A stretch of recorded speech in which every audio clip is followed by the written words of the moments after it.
Hi everyone, how are you? I am fine.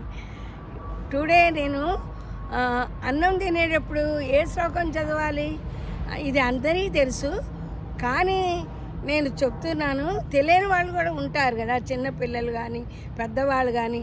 అన్నమే కాదు, మనం ఏం తీసుకున్నా ఫస్ట్ భగవంతుడికి అర్పించి అప్పుడు మనం తింటే మన శరీరానికి అది శక్తిని ఇస్తుంది. భగవద్గీతలో శ్లోకం ఉంది, అది చెప్పనా?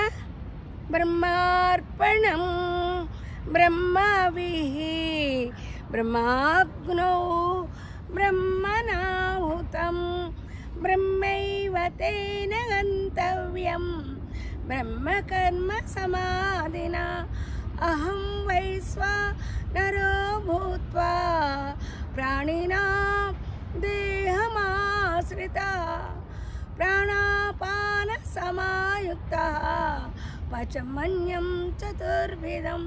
ఓం శాంతి శాంతి. ఇది భగవద్గీతలో శ్లోకం. ఇది చదువుకుంటే చాలా మంచిది.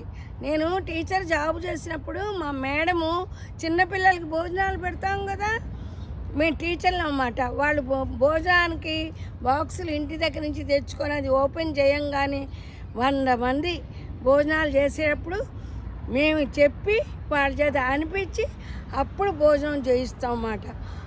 ఎందుకంటే ఏదైనా సరే మనం ఆచరిస్తేనే మనని చూసి పిల్లలు ఆచరిస్తారు.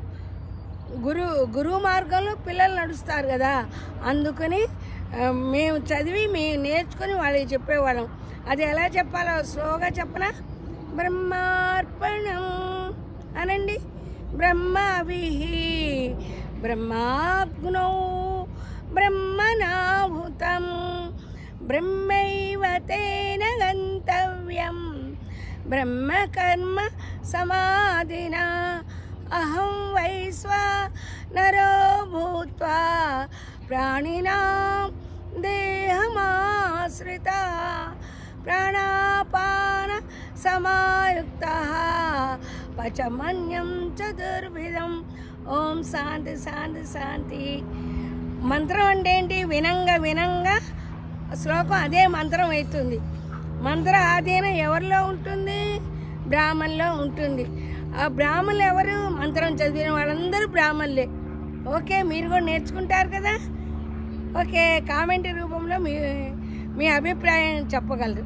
Okay, bye.